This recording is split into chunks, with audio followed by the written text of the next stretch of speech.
Bueno, ya estamos en comunicación con el precandidato a presidente por Unión por la Patria, Juan Grabois. Hola Juan, ¿qué tal? ¿Cómo estás? ¿Cómo andas, Roberto? Bien, bien, me dijiste que la primera nota no iba a dar a nosotros, pero no importa, viste que yo no soy rencoroso, no te lo voy a decir ni bien entramos al Vos reportaje. sabés que, no, yo iba a empezar yo, si me hubieses dejado, pidiéndote perdón, porque efectivamente eso es así. Y tenía una leche por unas cosas que habían dicho en el programa al que fui anoche, el día anterior, que me olvidé y que quería ir ahí a contestar. Quería contestar porque una estrategia de invisibilización y descalificación de nuestra candidatura como si fuera el candidato yo y Paula Barmedina, no sé, del Partido Demócrata Norteamericano y no de Unión por la Patria. Nosotros somos igual de candidatos que Massa y Rossi, estamos absolutamente en las mismas condiciones, vamos pegados a las mismas listas, entonces la invisibilización, la desacreditación y las chicanas baratas que algún comunicador puede usar para justificar su masismo, que tiene todo el derecho del mundo a tener esa opción electoral, pero bueno, justificarlo, si se quiere, como si fuera una opción natural de los que seguimos el pensamiento estratégico de Cristina. Es decir, el pensamiento estratégico no es las definiciones coyunturales y tácticas, el pensamiento estratégico es un modelo de país, y la verdad es que me molestó mucho, así que incumplí y te quiero pedir perdón, y me siento mal por eso, la verdad, porque no me gusta hacerlo, y bueno, cuando uno se enoja, a veces hace cagadas, así que, primera lección de la campaña, no enojarse. No hay que enojarse, no hay que enojarse. Juan, Cristina te tuvo que habilitar, porque si vos no, digo, si no, no serías candidato. Y te habilitó y tenés abajo de tu boleta el mismo candidato a gobernador que Massa, los mismos candidatos a diputados, a senadores. A la vez de eso, el otro día hizo un acto con Massa al lado y dijo que había una fórmula de unidad y no te mencionó. Yo escuché otra cosa. A ver. Todo el mundo cuando habla de Cristina escucha distintas cosas. Es muy raro. Por esto, eso, bueno. ¿Y viste que ella dice comprensión de texto y de contexto? Sí, ajá. Bueno, yo escuché Bueno, la contame palabra. qué escuchaste vos ahora. Escuché primero la palabra fullero, que me pareció una cosa importante. Ajá. Pero escuché que su candidato era Guado. Vamos, Juan, vamos. Y Seamos sinceros con la gente. Si hubiera querido que sea Aguado, era Aguado. bueno, yo te estoy diciendo lo que escuché. Después la interpretación corre por cada cual. Yo lo que quiero decir es, más allá de lo del acto, etcétera, magia no fue que nosotros tengamos la lista. No fue solamente esa tarde bastante épica para nuestra militancia de juntar miles y miles de avales en un par de horas. Fue espectacular, fue impresionante y nos subió la moral de una manera, porque el baldazo de agua fría que fue para la militancia, que lo bajen a Guado, y fue tremendo. Entonces, bueno, por lo menos hay un canal para todos los disconformes con esa decisión que fue tan dolorosa, porque ya estábamos todos subidos a la guadoneta. Por lo menos es un cauce para que todos los que estábamos pero devastados por esa decisión tuviéramos un camino que es un voto útil, ¿no? Porque en la medida que nosotros aumentemos el caudal electoral, tenemos mayor capacidad de condicionar el sistema político. Y nosotros vamos a condicionar el sistema político ¿para qué? Para fortalecer las negociaciones a cara de perro con el FMI, para recuperar los recursos naturales, para defender a los pueblos que están sufriendo violaciones a los derechos humanos, para tener una política de tierra, techo y trabajo. Ese es nuestro rol, ¿no? Después, desde luego, el sistema tiene su candidato, y el candidato del sistema no soy yo. Entonces vamos a tener una pelea contra un Goliat.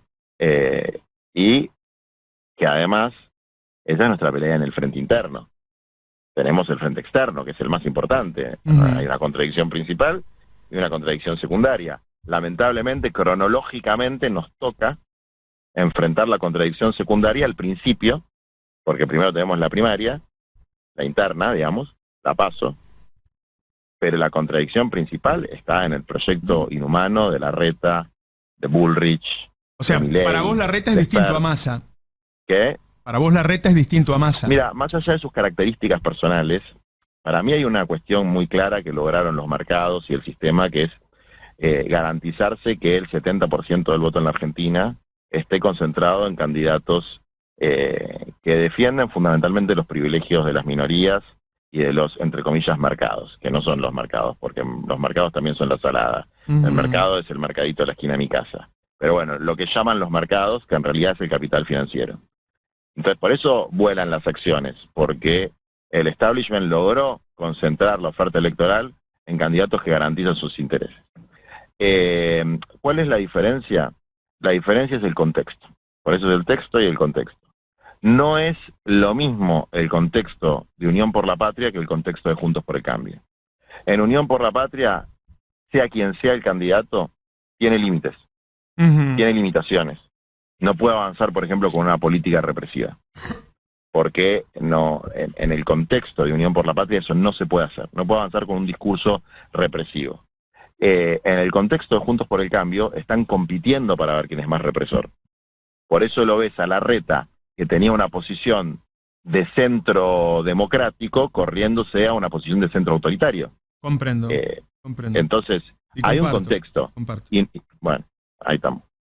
Demos los dos casos, demos el caso en que ganes vos y el caso en que gane Massa. Si ganas vos, ¿lo pondrías a Massa en tu gabinete? Mira, eso me han preguntado, sobre todo por el Ministerio de Economía, y a mí hay una cosa que me quedó de Kirchner, que es, el ministro de Economía es el presidente. Ajá. El otro es el que ejecuta. Entonces... También Kirchner explicó por qué tenía arredrado. ¿Qué dijo? No, esa no la tengo. Dijo, ¿y qué quieren? Que lo ponga a Kunkel, tengo que poner uno de ellos. Bueno, pues esas cosas son astutas, si se quiere. Ajá. Y algunas de esas cosas se pueden aplicar. Entonces, ¿yo qué problema tengo de que Massa sea ministro de Economía mientras haga lo que yo le digo? Ya, que si yo lo mando a negociar a la Corte de La Haya, si lo mando a negociar a los organismos multilaterales de crédito, a Brasil, a China, etcétera, la lucha contra el Fondo Monetario Internacional, y el tipo se pone el casco argentino, ¿no? Deja la bandera roja, blanca con estrellitas azules y agarra a la Argentina y defiende con esa pasión, que defiende cosas que yo creo que no tiene que defender, nuestros intereses, porque tiene una jefatura política que le marca el rumbo. ¿Qué problema hay? Bueno, hay un muy buen ejemplo de eso, que fue Guillermo Nielsen. Me acuerdo el día que lo conocí, me dijo Nielsen, vos estás equivocado sobre mí, yo no soy de derecha, soy de recontra derecha. Y después fue y negoció con los acreedores una quita del 67%. Por eso, sí. Con Néstor presidente. Bueno, y ahora al revés, ponele que gana Massa. Hay gente que es de derecha y es muy capaz. Claro. Entonces, el problema, eso sería tonto no comprenderlo. Bueno, digamos. capaz es Massa, claramente. Entonces, mientras tenga una orientación política que no dependa de su ideología personal, a mí qué me importa. Bueno, y ahora al revés, si Massa es presidente y te invita a formar parte de su gabinete, cosa que puede hacer, incluso decirlo después de una PASO, ¿vos aceptarías? No sé. Lo que sí tengo claro que es que el que gana, gana y el que pierde acompaña. Eso lo tengo clarísimo.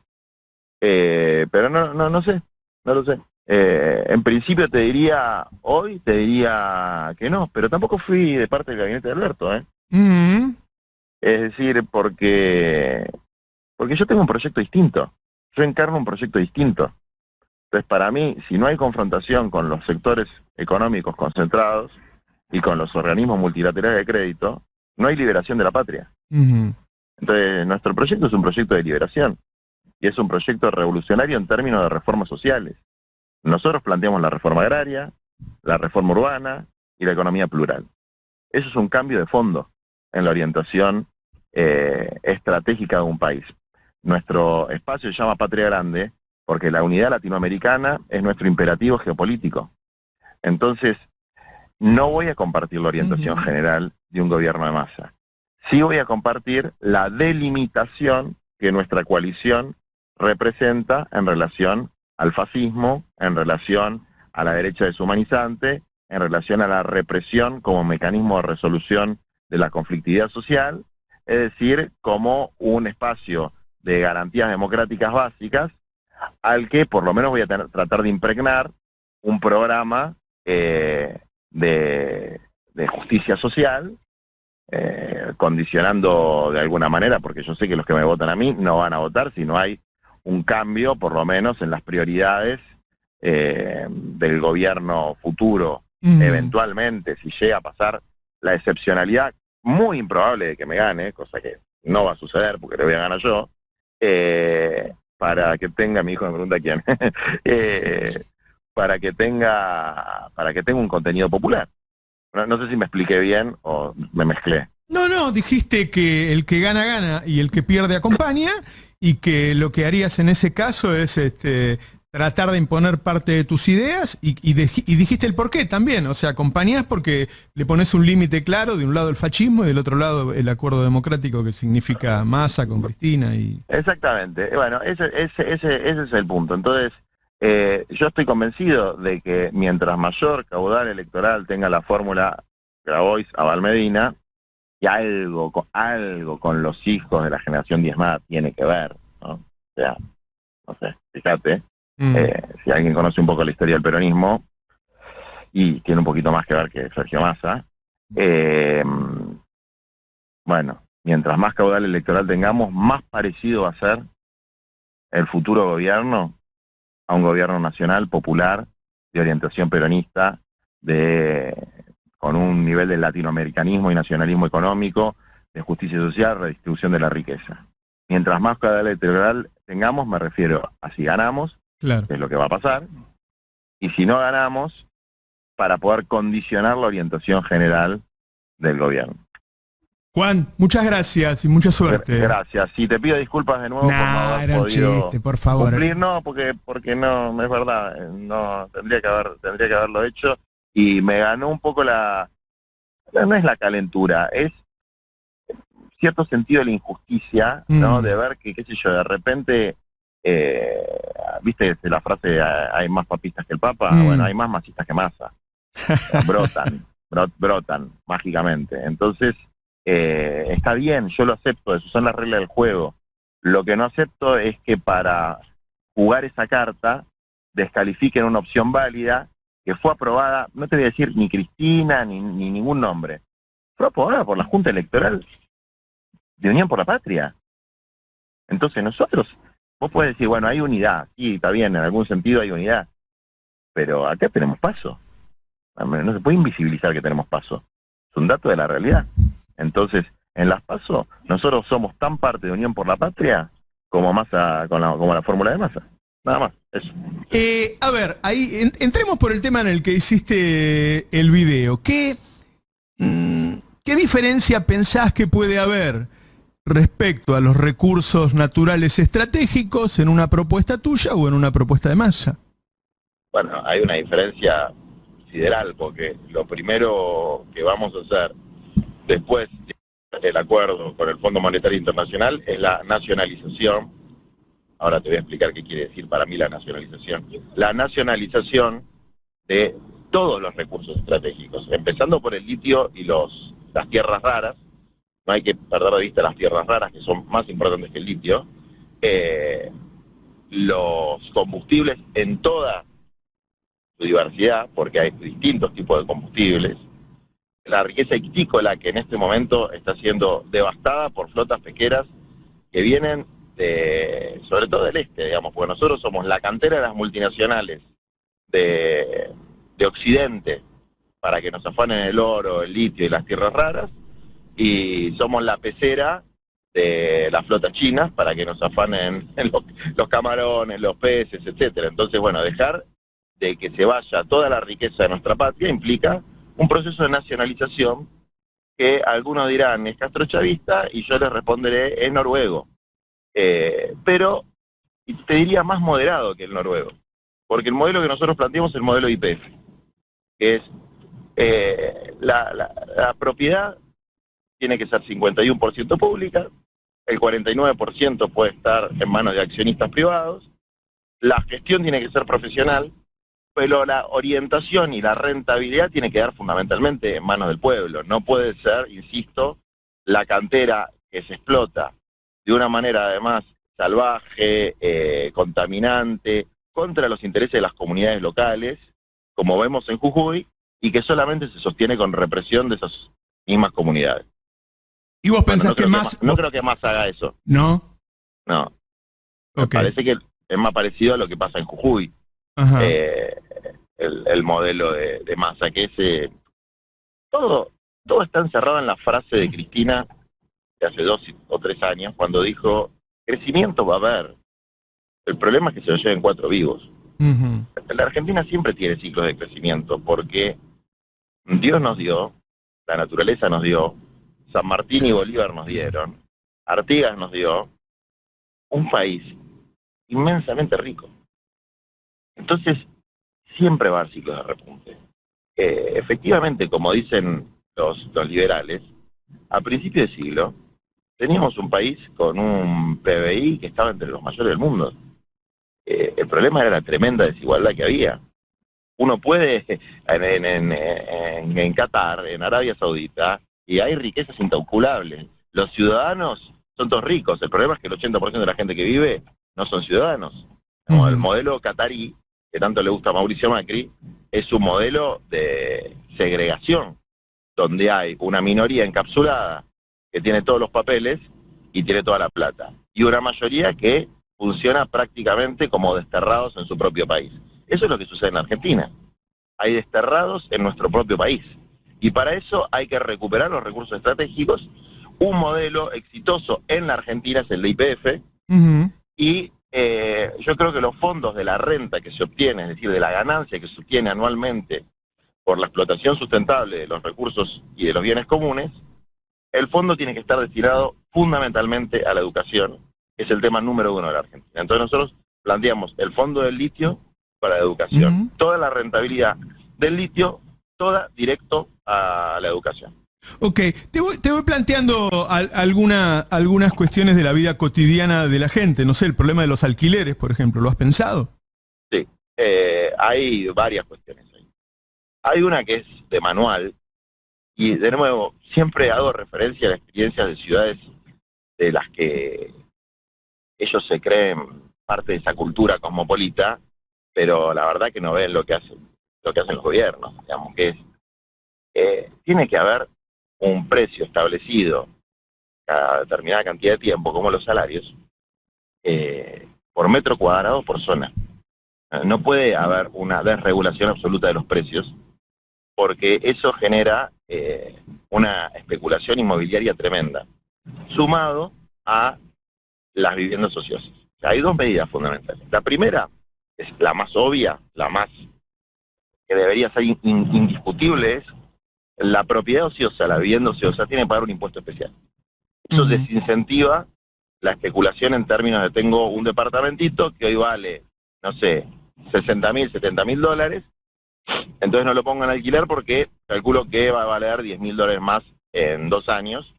No, hermano, ponelo en alquiler, porque la función social de la propiedad no es, insisto, estalinismo, no es castrochavismo, es la doctrina social de la Iglesia que está en nuestra Constitución. Entonces, la propiedad no es para tenerla como un bien de renta de especulación únicamente. Tiene que estar al servicio del bien común, porque si no vamos a vivir en una sociedad invivible. Está claro. Pero más allá de los motivos filosóficos, es una medida muy práctica. Digamos, bajaría automáticamente el precio de los alquileres. Porque habría más oferta en el mercado. Pero desde luego, porque si tenés que pagar el triple de impuestos por la vivienda ociosa, la vas a alquilar. Eso sí. Y poner un límite de precio que se fije entre las asociaciones de inquilinos y las asociaciones de propietarios, periódicamente al metro cuadrado en cada barrio, en cada ciudad del país. Está claro. Cristina dice que el acuerdo con el fondo es inflacionario. ¿Qué harías con el FMI? Bueno, esa sería la primera medida, anular el acuerdo con el Fondo Monetario Internacional, suspender los pagos. Ajá. Y después de eso, sentarnos a negociar. Y el otro día escuché que alguien que no es santo de mi devoción, tiene mucha experiencia política, lamentablemente su gobierno llevó la vida de 2 compañeros queridos como Max y Darío, que es Valde, diciendo si no se puede pagar, no se paga. Es una cosa tan sencilla. concepto tan sencillo que es, uno prioriza en la vida. Si vos no tenés para darle comer a tus hijos, vas a dejar de pagar la cuota de la tarjeta de crédito. Y después te vas a pelear con el banco y el banco te va a joder. La diferencia es que la cuenta de nuestra tarjeta de crédito es todo el capital del banco. Entonces, si la cuenta nuestra sería $1.000 millones, tendríamos un problema. Pero al ser más de 45.000 millones de dólares, el problema lo tiene el banco. El problema es del fondo. Ahora, El fondo Juan, quiebra. no es que no Cambia. tiene ningún precio eso, porque el Banco Mundial está atado a eso, el BID está atado a eso, el swap de China está atado a eso, es decir, rompes con todos los financistas, digamos. Rompes la geopolítica financiera internacional y la Argentina es, insisto, el hilo más delgado para atacar un sistema perverso. Y vamos a tener mucho apoyo internacional. Mucho apoyo internacional, mucho más del que se imaginan y de países inverosímiles. El swap de China es un préstamo. O sea, la palabra swap se genera confusión, porque parece que, no sé, que es algo mágico, ¿no? Es un préstamo para comprar productos chinos, digamos. Entonces, obviamente se aplican las mismas reglas que cualquier transacción bancaria, y entre los sectores financieros tienen reglas homogéneas, sean de China, de Japón o de donde sea. Otra cosa es una negociación política con China. Es a otro nivel. Una negociación política con China que plantee generar un nuevo multipolarismo financiero. Pero además de esa patriada internacional, nosotros vamos a tener mejores condiciones de negociación cuando blanqueemos que es una deuda impagable. O sea, ahora lo que estamos haciendo es estirar la agonía. No, es una deuda insostenible. Vamos a tener dos posibilidades, o luchar o vivir reestructurando la deuda todo el tiempo, pero con una administración colonial. Es decir, vamos a estar 40 años coadministrados por el Fondo Monetario Internacional, ajustando los salarios de los trabajadores, de los jubilados, de los trabajadores de economía popular, ajustando la salud pública y la educación, que es lo que plantea el fondo, y nunca vamos a terminar de pagar. Y esta es la situación. Atado a eso, todos los candidatos hablan de cómo salir del problema del dólar, que lo han tenido todos los últimos gobiernos, ¿no? Cristina habla de bimonetarismo, qué sé yo, Milei habla de una dolarización. Lo cierto es que se está llevando los precios atrás, es decir, el precio del dólar se está llevando el precio de los alimentos atrás y la gente no puede morfar y qué sé yo. ¿Qué haces con eso? Hay dos temas, ¿no? Primero, la unificación monetaria primero con Brasil y después con el resto de América Latina. Hay absolutas condiciones para hacer una unificación monetaria. Está en la memoria histórica de nuestros pueblos. Nosotros tuvimos una moneda común latinoamericana en los albores de nuestra independencia, que era el real de 4 caras. Es una historia muy interesante. Era una moneda de las más prestigiosas del mundo. Y tenemos que volver a una unificación monetaria, primero con Brasil y después con el resto de América Latina. Pero hay un segundo elemento vinculado a los precios, que los precios están escalando muy por encima del resto de las variables macroeconómicas, sobre todo los alimentos. Entonces acá se aplica el famoso Coto yo te conozco de Néstor Kirchner. Acá por eso hay otra diferencia. Si gana Massa, va a ser la amistad con Coto. Si ganamos nosotros, va a ser... Coto va a perder mucho margen de ganancia. Coto, Carrefour, los grandes supermercados, o sea, que empiecen a hacerlo lobby en contra nuestro, porque ya se los voy avisando. Van a tener que reducir sus márgenes de ganancia fuerte, porque lo que están haciendo con los precios es una barbaridad, y en los últimos años, mientras la gente perdía, ellos recuperaron market share de una manera impresionante, a costa de los almacenes y los supermercados, porque mantienen las ofertas, pero aún con las ofertas, después en el ticket te lo meten por otro lado. Y además hay un direccionamiento inflacionario también de las políticas sociales al gran supermercadismo, por no haber una política de direccionar el consumo a la economía regional, que es lo que debería hacerse para no estar haciendo la estupidez de pagar un flete para que el sachet de leche llegue de General Rodríguez a Jujuy. Entonces hay un montón de cosas que con autoridad política se pueden resolver para tener una política de precios razonable en los alimentos esenciales. Desde la Empresa Nacional de Alimentos, que funciona muy bien, por ejemplo, en La Rioja, con un montón de productos, que en La Pampa tiene una línea propia de leche que es un 30-40% más barata que la del mercado y que le llega a todas las familias pampeanas que la necesitan, hasta tener un control muy firme de lo que antes se llamaba el agio, y que Perón era un fanático de la lucha contra el agio, para que no nos roben los comerciantes, los grandes comerciantes, ¿no? Juan, recién mencionaste hay que tener autoridad política y estás haciendo una serie de propuestas que obviamente restringen las utilidades de los grandes grupos de Argentina. Cristina, por eso pagó un alto precio, ¿no? Hoy está condenada, inhabilitada, quisieron matarla, han ido presos exfuncionarios, dueños de medios, sindicalistas. ¿Qué se hace con eso, con el lawfare? Primero, hay una cuestión que es el que no se anima, que se dedique a otra cosa.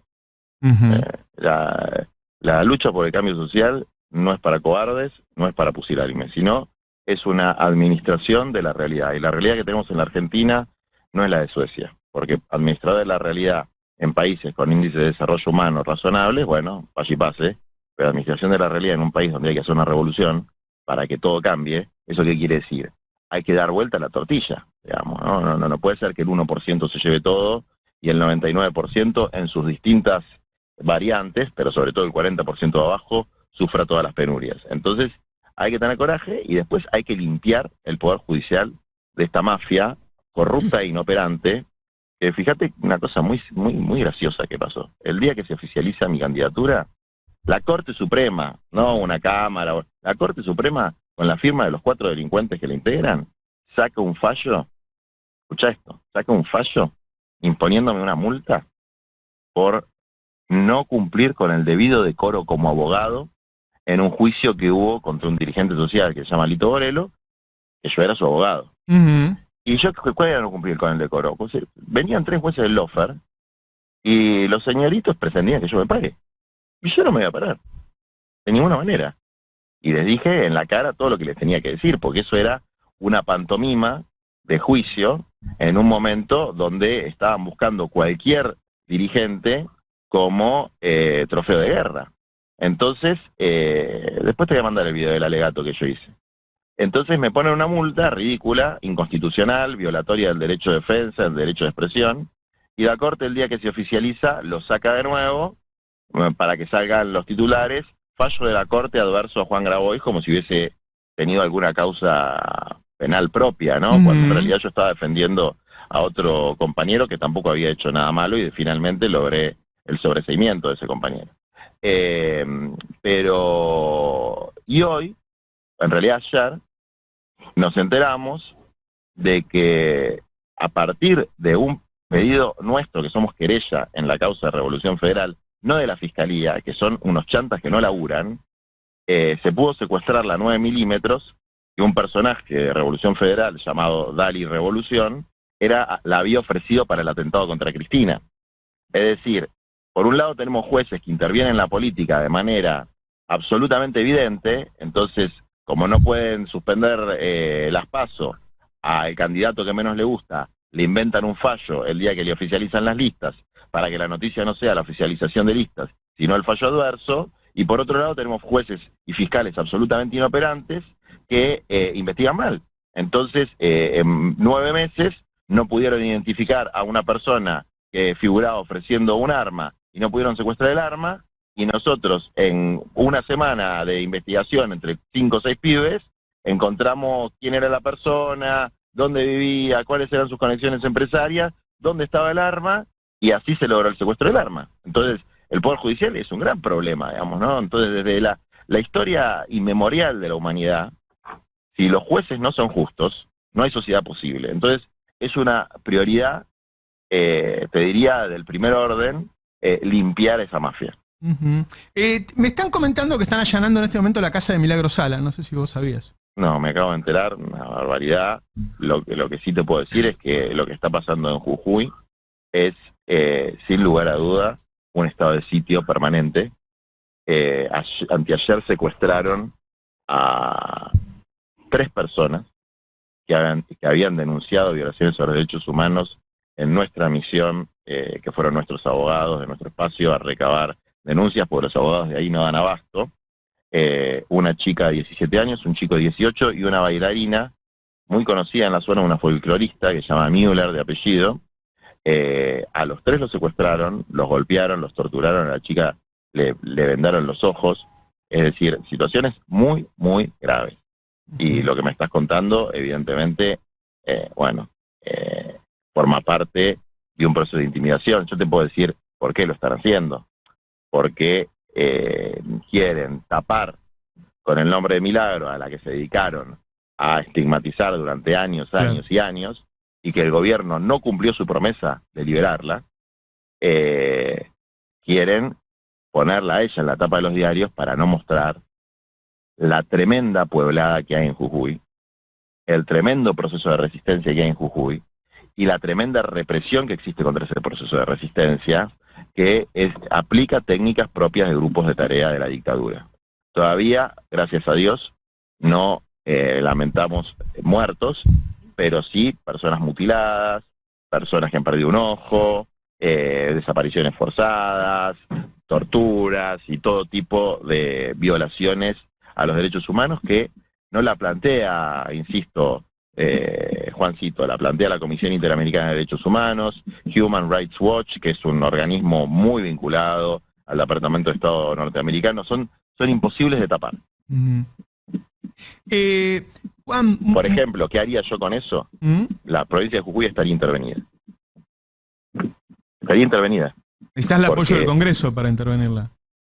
Sí, bueno, lo voy a conseguir, no te quepa la menor duda. Ok. Bueno, y la última, como sí. Quedaste en deuda, vos lo dijiste, yo no lo dije. Vos. Sí, y ayer hubo una respuesta que no la diste, no sé si porque no la tenías o no la quisiste dar, la puedes dar acá en primicia, de cuál va a ser tu ministro de Economía. Vos sabés que no lo tengo claro todavía. Ahí está, no lo tenía. O sea, no lo tengo claro. Tengo opciones. Hay gente que me gusta, digamos, ¿no? Mira, te voy a decir un economista que me gusta, Zayat, es uno que me gusta. El jefe de Economía de Página 12. Sí. Mira vos. Me parece que tiene una capacidad... ¿Qué título, Alfredo Zayat, el ministro de Economía de Juan? ¿Y Alfredo sabe?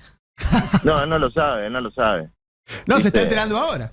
No, se está enterando ahora, pero bueno, para darte un nombre, ¿no? Es una orientación económica que a mí me contiene.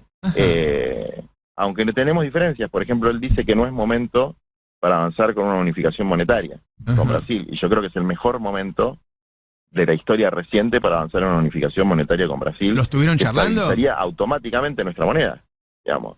Y creo que los brasileños estarían de acuerdo, de hecho, por una cuestión geopolítica más que por una cuestión de conveniencia económica. Y yo hablo mucho con los brasileños y hablo mucho con los uruguayos, a un nivel alto, digamos. Entonces, sé que es una posibilidad viable. Y también incorporaría gente de la nueva economía, de la economía digital, porque eso no se lo puede quedar la derecha discursivamente. Uno no puede negar el avance de blockchain, sobre todo, más que del Bitcoin, del blockchain, como un mecanismo de transformación de las estructuras económicas, y eso que ya lo están viendo los grandes grupos de inversión como BlackRock, Templeton, que son, dicho sea de paso, los verdaderos dueños de las multinacionales, entre comillas, argentinas, que no son nada argentinas, están transnacionalizadas. Nosotros tenemos que verlo. Y nosotros estamos trabajando mucho con eso, con gente que por ahí no coincidimos ideológicamente, o coincidimos en algunas cosas y en otras no, como Santi Siri, que es uno de los pioneros en el tema de las criptomonedas en la Argentina, y con gente de nuestro campo que sigue fuertemente el tema. Entonces hay un montón de elementos que hay que conjugar para tener una visión de una economía plural, no de una economía, si se quiere, con un sesgo del industrialismo del siglo XX, que está un poco como una tara en algunos dirigentes que vieron el pleno empleo de los 70, vieron los salarios de los 70 y quieren volver a eso, y a veces al pasado no se puede volver, hay que pensar creativamente el futuro, donde lo que el mercado no aborda, hay que abordarlo comunitariamente. Hay que abordarlo en una economía que tenga el buen vivir como orientación y como norte fundamental, y por ahí no sea, parafraseando al Indio Solari, no sea todo putaguita en la vida, ¿no? ¿Y pensaste algún otro ministerio? ¿Algún otro ministro? Mira, si me das 2 semanas, 3 semanas, te armo el fixture. Pero déjame que me estoy ordenando. Bueno, un abrazo, Juan. Abrazo. Chao, querido. Bueno, quedémonos comentando la nota que dejó mucha tela para cortar, ¿no? Nos dio hasta el nombre de quién quiere que sea el ministro de Economía. Sí. Ahí tenías el título. Les voy a decir una cosa. He dicho muchas veces al aire, la gente que me sigue hace muchos años, que Alfredo era un tipo que tenía capacidad para ser ministro de Economía. Alfredo Zayat. Después te puede gustar o no, porque tiene una tendencia muy clara, pero que tiene capacidad, la tiene. ¿Cómo la tenía Sloto?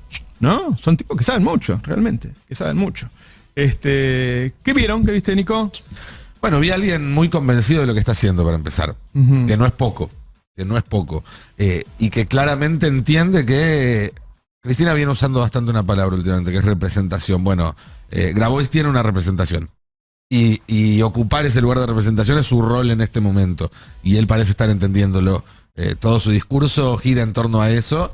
Y con esa aclaración que hizo al final, de que el que pierde acompaña, también de alguna manera terminó de despejar algunas dudas que podía haber sobre si realmente se sentía orgánicamente parte de Unión por la Patria o no, aún sabiendo que los dirigentes que tienen más peso, Cristina, los gobernadores y demás, eligieron otro rumbo para esta etapa histórica. Así que me pareció sumamente interesante. Me parece que mucha gente salió de la entrevista con muchas cosas más claras que las que tenía antes de que empezara. Lo digo humildemente, esto es lo que tienen que hacer con Grabois. Discúlpeme. ¿No? Esto es lo que tienen que hacer con Grabois. No ir a pelearle. No pelearlo, maltratarlo, mentir sobre él, ningunearlo, decir que hay una fórmula única. No, esto es lo que tienen que hacer. Si él está diciendo el que gana, gana, el que pierde, acompaña. Entonces, tiene una entidad, laburó muchos años, se le dio un lugar. Bueno, si le diste lugar, dale lugar. Dale lugar. Porque además él tiene la posibilidad, sinceramente, de que en vez de sacar 28 puntos, sacar 36. Entonces salir primero como fórmula y como candidato, y por el tono que tiene, que es mucho mejor que el que genera la diferencia entre Bullrich y Larreta, es muy factible que haga que todos después, en el caso que gane Massa, vayan atrás de Massa. Entonces la forma de hacer las cosas es decirle la verdad a la gente, respetarla. No son boludos, el núcleo duro, no son boludos, son gente muy inteligente que tuvo la capacidad de bancarse todo el atropello del Loeffler, toda la difamación y seguir respetando. Son los más inteligentes. El núcleo duro son los más inteligentes de esta sociedad porque no fueron transformados por los medios de comunicación. Entonces hay que respetarlos, no armar un Frankenstein. Hay un montón de piezas dando vuelta. Bueno, no armes un Frankenstein. Armarlo armonioso. Si el tipo tiene un discurso armonioso, propone cosas que a muchos le parecen locas, más loca me parece lo de Milei. Y está en todos los canales de televisión. ¿Sí? Entonces, ¿por qué no hay un lugar en la sociedad argentina para que esté en todos los medios de comunicación respetándolo y haciendo una nota como corresponde para Juan Grabois? ¿Qué tipo de sociedad queremos construir invisibilizándolo? ¿Qué es eso de decir que hay una fórmula sola en el frente de todos? Y yo no como vidrio, ¿eh? Yo sé qué es lo que más conviene y todo. Pero, vamos, muchacho. Es candidato y yo ando por la calle y hay mucha gente que me dice lo voy a votar. Y veo encuestas que no son las que publican, donde veo que hay bastante gente que lo quiere votar. Entonces, hay que llevarlo. No siempre uno lleva al paraíso a patar en el culo. A veces hay que saberlo llevar. Y que estas expresiones, o sea, ponele que gane Massa. Bueno, Massa tiene que incorporar parte del ideario de Grabois para que esa gente lo vote. Porque si no, vamos a una política sin representación, es decir, una política sin poder. ¿No? Y no podés hacer nada en una política sin poder. Entonces, me parece, humildemente, que lo que hay que hacer es lo que hizo el Destape, discúlpenme. Viste, que además le venimos haciendo notas, vino un montón de veces al piso y qué sé yo, por eso te dije que explique que había sido invitado como prioridad y que habíamos pactado la prioridad. Lo habíamos dicho al aire. Lo que pasa es que, bueno, ayer se enojó con Dugan y qué sé yo. Bueno, cada uno hace su juego. Yo lo entiendo, Juan. Ayer justo lo hablaba con Cris.